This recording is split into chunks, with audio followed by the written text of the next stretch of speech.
Assalamualaikum warahmatullahi wabarakatuh. Kepada yang terhormat Ibu Cindy Marisa selaku dosen konseling pernikahan dan keluarga dan teman-teman semua yang berbahagia.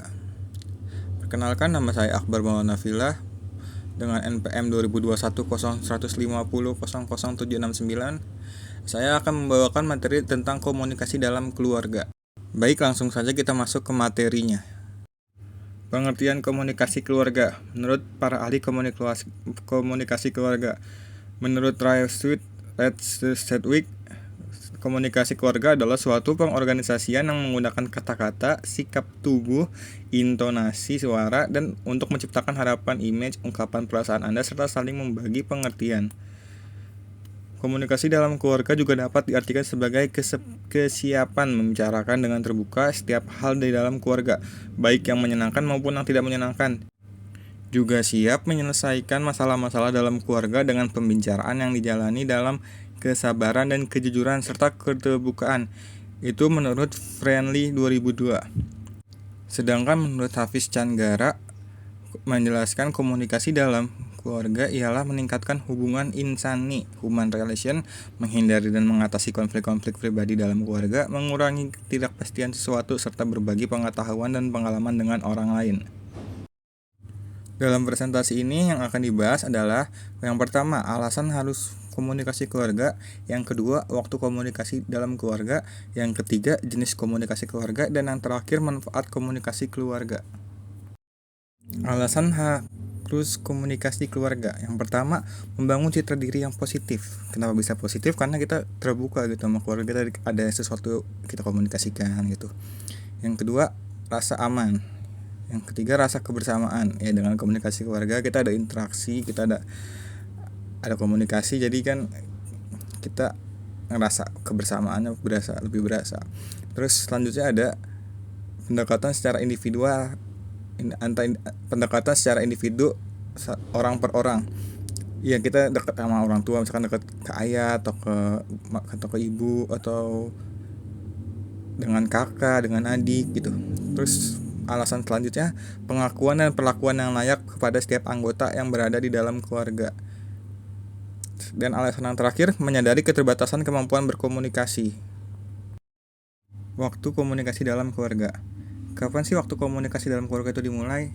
Yang pertama, komunikasi dalam keluarga dimulai ketika suami istri dimulai sejak pernikahan, bahkan lebih awal, sehingga terbilang saling pengertian dan saling memahami.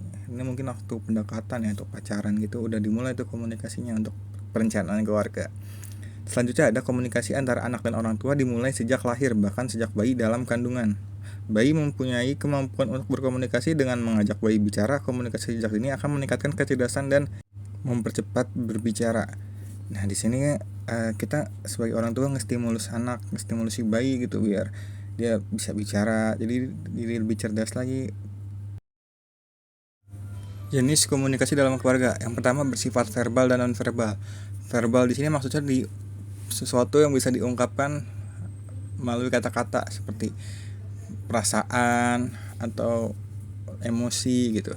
Kalau non-verbal itu yang diungkapkan lewat ekspresi, kayak misalkan lagi cemberut, lagi capek, kan kelihatan tuh komunikasi non-verbal lah. Yang kedua, bersifat spontan. Di sini secara nggak langsung, misalkan anak lagi nonton TV terus kita ajak ngobrol, jadi komunikasi.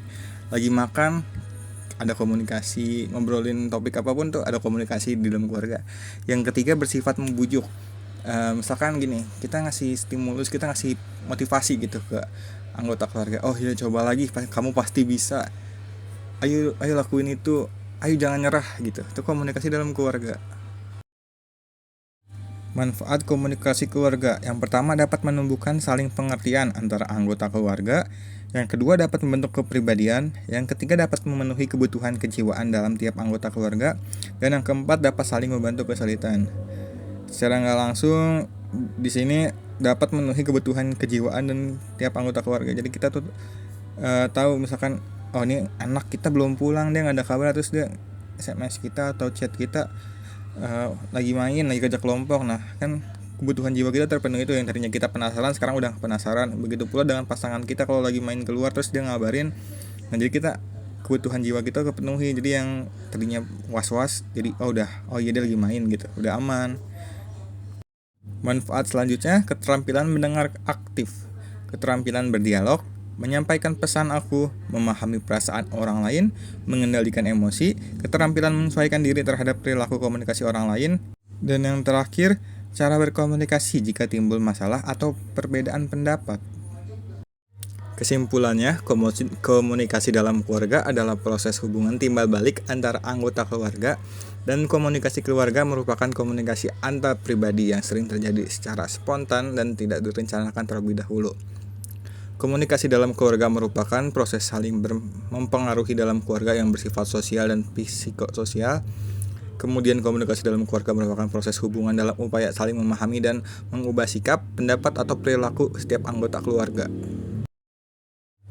Terima kasih kepada para penonton dan audiens yang telah mendengarkan presentasi saya pada hari ini.